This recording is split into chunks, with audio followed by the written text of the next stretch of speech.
नमस्कार दोस्तों, मैं आचार्य रविंद्र अध्यात्म अवर्णीश पर आपका स्वागत करता हूं। दोस्तों, आज मैं वायव्य कोण या कहें कि वायव्यमुखी घर के बारे में विश्लेषण करने जा रहे हैं। वायव्यमुखी क्या होता है, वायव्य कोण क्या होता है, इस चीज़ को समझें। वायव्यमुखी मकान में रहने वाले को क्या लाभ और क्या हानि मिलता है, इस चीज़ को बताएंगे। वायव्यमुखी मकान में वास्तु दोष कैसे उत्पन्न हो जाता है, जो आदमी को कानूनी दावपेच में, मानसिक बीमारी में और रिलेशन को ख़राब करता है, अकेला पड़ जाता है। ये सारे विश्लेषण इसमें बताएंगे, इसके उपचार भी हम बताएंगे। सबसे पहली बात है कि वायव्य कोण जो आता है 304 डिग्री से लेकर के 326 डिग्री तक का जो क्षेत्र है, यह वायव्य कोण कहलाता है। वायव्य कोण में अगर आपका मुख्य द्वार हो, अर्थात कहें बाहर निकलने लगे तो आपके घर के सामने ही रोड हो, तो ये वायव्यमुखी कहलाता है। सबसे पहले की 4 दिशा, उत्तर, पूर्व, दक्षिण, पश्चिम, ये मुख्य दिशाएं होती है। इसमें ही द्वार बनता है और यह मुखी घर कहलाता है। जैसे कि उत्तरमुखी, पूर्वमुखी, दक्षिणमुखी, पश्चिममुखी। यह कोण जो है उप दिशा कहलाता है। इसमें मुख्य द्वार या इस घर में जो मुखी कहलाने वाला, अर्थात वायव्यमुखी कहलाने वाला, नैऋत्यमुखी कहलाने वाला या ईशानमुखी कहलाने वाला, अग्नि कोणमुखी कहलाने वाला घर शुभ नहीं माना जाता है। लेकिन अगर आपका घर है तो हम उसका उपचार क्या कर सकते हैं। पहले हम देखें कि वायु जो है, इनके तत्व क्या हैं। ये वायु तत्व कहलाते हैं और इसके जो देवता हैं चंद्रदेव हैं और इसके जो दिक्पाल हैं वह वायु के जो देवता हैं मारुति, ये हैं। इनके तत्व को हम समझ लिए। अब हम देखें कि यहाँ पर मुख्य द्वार अगर आता है तो क्या होता है और वास्तु दोष कैसे उत्पन्न होता है। वायव्य कोण वायु से संबंधित रिलेशन रखता है। यहाँ पर आपका जो सर्वश्रेष्ठ वास्तु के अनुसार होना चाहिए वह गेस्ट रूम होना चाहिए या अविवाहित कन्या का कमरा होना चाहिए, या कहें कि कुछ समय के लिए तैयार माल का यहाँ रखना आवश्यक है। दुकानदार या बिजनेसमैन या फैक्ट्री वाले अगर तैयार माल यहाँ रखते हैं जो रेडी हो बिकने के लिए, तो ये शुभ माना जाता है। वायव्य कोण में दोष कब उत्पन्न होता है, अगर यहाँ का दिशा कटा हुआ है या बढ़ा हुआ है तो आप समझिए कि ये दोष उत्पन्न करता है। क्या दोष उत्पन्न करेगा, वह व्यक्ति अकेला हो जाएगा, मानसिक रूप से बीमार रहेगा, क्योंकि मन का संबंध चंद्रमा से है और यहाँ का स्वामी चंद्रदेव हैं। तो ऐसी स्थिति उत्पन्न होती है।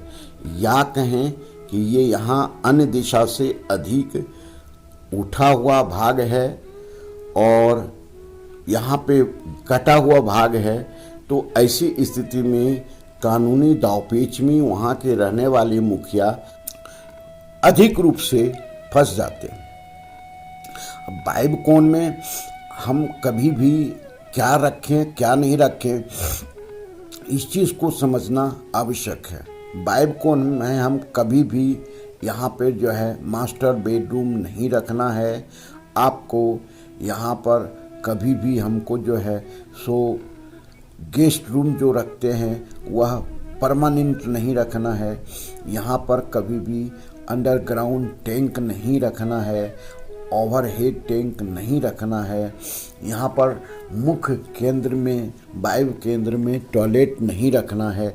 ये सारी चीज़ यहाँ नहीं रखना है क्योंकि ये वास्तु दोष उत्पन्न करेंगे। अन्य दिशा अर्थात नैऋत्य कोण और अग्नि कोण से नीचा ये भाग होना चाहिए और ईशान कोण से ऊंचा रहेगा। तो ये शुभ माना जाता है। वायव्य कोण एक ऐसा स्थान है जिसको भंडारण का कोण कहा जाता है, पशुपालन का कोण कहा जाता है, क्योंकि यहाँ वायु की मात्रा अधिक रहती है, शुद्धता बनाए रखती है। कोई भी अन्न हम रखेंगे तो यह अधिक लंबे समय तक जो है शुद्ध रहेगा, खराब नहीं होगा। तो वायव्य कोण के बारे में ये डिटेल है। यहाँ पर बोरिंग नहीं होना चाहिए, यहाँ पर कुआं नहीं होना चाहिए, क्योंकि वायव्य कोण जो है हमारे लिए वायु का स्थान देता है, प्राण वायु का स्थान देता है, घर के प्राण वायु को देता है। तो इस स्थान पर अगर खुला हो अन्य जगह से तो बहुत अधिक लाभ मिलता है। यहाँ पर कबाड़ घर नहीं रहना चाहिए, यहाँ पर स्टोर रूम नहीं होना चाहिए, यहाँ पर क्लटर इत्यादि नहीं होना चाहिए, क्योंकि वायु डिस्टर्ब होगा और फिर सकारात्मक ऊर्जा का आपके घर में अभाव हो जाएगा। वायव्य कोण से हमको सपोर्ट जोन कहलाता है। ये 16 जोन में जो डिस्ट्रीब्यूट किया गया है वह सपोर्ट जोन है, अर्थात ये अगर डिस्टर्ब हो जाता है तो आपको किसी प्रकार का सपोर्ट भाई बंधु मित्र या बैंक इत्यादि से सपोर्ट नहीं मिलेगा। आप अकेला हो जाएंगे, आप जो है सो आर्थिक तंगी से गुजरने लगेंगे। तो ये घर को शुद्ध रखना, इस कोण को शुद्ध रखना आवश्यक है। अगर इस क्षेत्र में मुख्य द्वार बना हुआ है तो हम क्या करें, एक चांदी का जो वायर है इसके दरवाजे के नीचे दबा देंगे तो यह बैलेंस होगा। चौखट के चारों तरफ चांदी का वायर घुमा देंगे तो ये बैलेंस होगा। और यहाँ पर बाहर और अंदर दोनों तरफ मेटल की एक पट्टी लगा देंगे तो ये वास्तु दोष को समाप्त कर सकता है। कभी भी यहाँ पर जो है सो जलता हुआ अग्नि का चित्र नहीं रखें, लेकिन कहा जाता है वास्तुशास्त्र में कि अग्नि कोण में अगर किचन नहीं बना पाए तो वायव्य कोण में बनाया जा सकता है। वह ऐसा लॉजिकल ये है कि यहाँ वायु के संपर्क में अग्नि को जलने में सुविधा होती है और अग्नि अधिक जल पाती है, अर्थात अग्नि का एनहांस यहाँ रहता है। इसलिए यहाँ पर किचन बनाने का विधान बताया गया है। वायु कोण के बारे में यह डिटेल आपके लिए जीवन में काफ़ी लाभ देगा और आप इसका लाभ लेकर के जीवन को सुखमय बना सकते हैं। धन्यवाद। फिर मिलते हैं अगले वीडियो में। अगला जो वीडियो आएगा कि ईशान कोण मुखी मकान अपने लिए क्या लाभदायक है, क्या हानिप्रद है और क्या रखना चाहिए, क्या नहीं रखना चाहिए। धन्यवाद। फिर मिलते हैं अगले वीडियो में। नमस्कार।